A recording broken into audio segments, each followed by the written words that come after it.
Welcome back to the Coach's Corner. John Stanko of Gaels.com, being joined by the cross country and track and field director here at Iona College, Ricardo Santos. Coach, appreciate the time.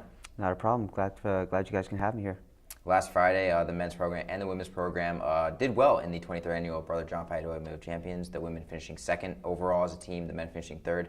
What did you see from the programs in the race? Yeah, I was really pleased with the women's race. You know, Rachel Garn finishing second overall and Jessica Sheriff third. So they were right there. They were actually the first collegians across the line. So they went 1 and 2 as collegians. So it was good season openers for them. You know, a lot of the times, or this year in particular, we kind of held out half of our women's team.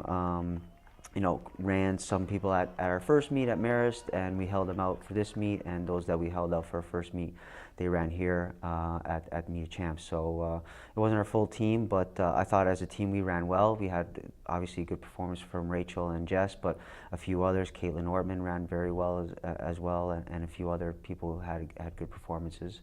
On the men's side, I thought we ran okay. I thought our second half of the race, our last 3K, was good. We moved up well there. But overall, it wasn't what we really wanted. I know we're still missing a few people that kind of got detracted a little bit with their training in the summertime, kind of a little bit nicked up, so they're a little bit behind schedule, so we didn't want to chance them out there.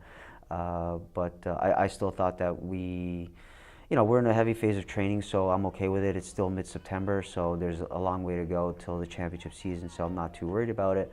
But I thought that we should have ran a little bit better early on in the race. But again, we closed out fairly well, and you know, Jack O'Leary had a really good race there, and Liam D had a solid race. So you know, there's work to be done, but there's time, and I'm hopeful. We're really hopeful, and that a few of our other guys like Chart Miller and Gilbert Cruey will be back soon. They're back running and they're doing well. It's just it was more precautionary.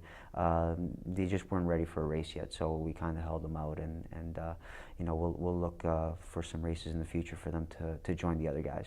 It was Jack O'Leary's first race with the cross-country team, his first kind of competition. Finishing second at the Meet of Champions is no small feat. So what did you see from him individually? In his closeout, he admitted that he kind of misjudged that final 100 meters. Yeah. So what could he take from his first race? Yeah, a lot of people misjudged that last straightaway at Van Cortlandt Park. It's a 600-meter straightaway, and a lot of people don't realize how long 600 meters is because you can see the finish line from when you get down from the hill, and you know, I think people get a little bit antsy, and I think that's what happened with him. And he'll learn. I mean, he's a redshirted freshman, so you know, he redshirted all last year.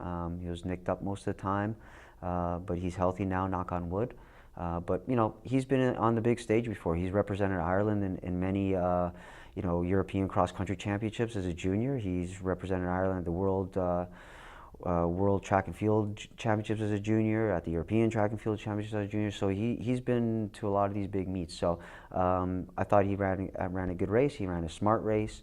You know, I thought he could be in the top 5 in that race. So to see him finish second, maybe a little bit of a surprise, but not really too much there. So he had a good run, and now, you know, the biggest thing with him is he is a freshman. It's a long season for freshmen, and you know, just making sure that he's doing what he needs to do to keep his form for the rest of the season. Jack is just one of many foreign student athletes that you have on your team. You do a phenomenal job recruiting overseas. So just can you mind expanding on that and how you recruit overseas and how you get people to notice the Iona brand from across the ocean, have them come over here and compete for the maroon and gold? Yeah, I mean, I think right now, you know, Iona's a big name overseas. A lot of the international athletes know about Iona because of the international kids that we've had here before. But it's not to say that we specifically just go out and recruit international kids. We have a lot of domestic kids that have been here and have done well. And for us, it's more of, you know, Iona attracts a certain brand of student athlete. You know, especially our team, we have a very different personality from many other teams, and you know, for us, we're looking for the best fit for our team, personality-wise and athletically, whether that be domestically or internationally. So, but yeah, you know, we've had a lot of success with the international kids, and hopefully that continues. With no meet this weekend, I have more of a broad question for you. For people who don't know what goes into training for cross-country, track and field, what's a typical week like in terms of a day-by-day basis? Is it high intensity for 3 days and off for 2? What is your kind of mentality with that? Well, we're keeping intensity pretty low now. Distance running is something that you really can't do too much intensity. Really, even intensity back-to-back on back-to-back days can really bite you in the behind later on down the road. So, a typical week for us right now is, we have our long run on a Sunday. The guys are doing anywhere from 12 to 16, 17 miles on that day. Monday they're doing an easy day. We get our lift in, our upper body lift in on Mondays. They do their drills, they do their core work, strength work, strides, things like that. Tuesday will be an intense day where we do our workout, do a pretty hard workout. Yesterday we had a good hill session for both the guys and the girls.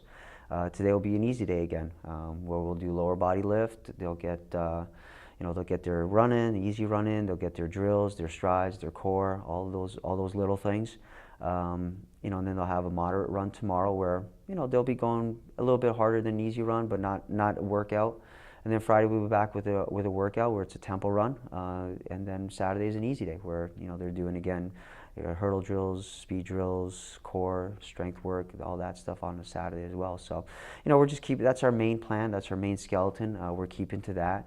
As we get down the road, the intensity will increase, but for now, because we're in a heavy block of training in terms of volume, you want to keep the intensity low. You can only do one of those things at a certain time of the year. So right now it's strength, low intensity, and as we build into the season, the volume will start coming down while the intensity starts to increase. You mentioned strength training in the weight room, and I think for many people, they don't understand that's an important part of the training, especially the upper body. Most people know runners have strong legs, but the upper body is also incredibly important. Do you mind expanding on that topic and why for a runner it's important to have a strong upper body and a strong core?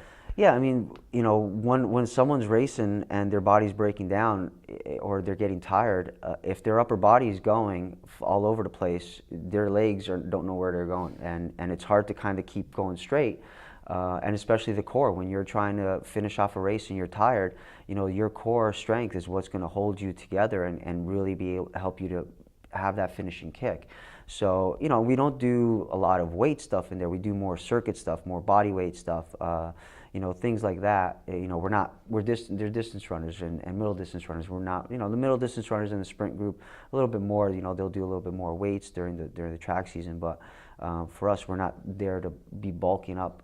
You don't want that extra mass on you. But, so we do a lot more of circuit stuff, body weight stuff, planks, pull-ups, all that sort of thing. But yeah, it's important because you want to make sure you have a strong upper body so that when you're getting tired, your body's staying aligned and you're trying to stay in your natural stride, as best you can. And some people think stride is just the legs, but it's not. It's also the arm action going in sequence and in sync. So you want to keep those things in sync as best you can. Well, Director Santos, appreciate the time. We'll see you next week. Thanks for having me.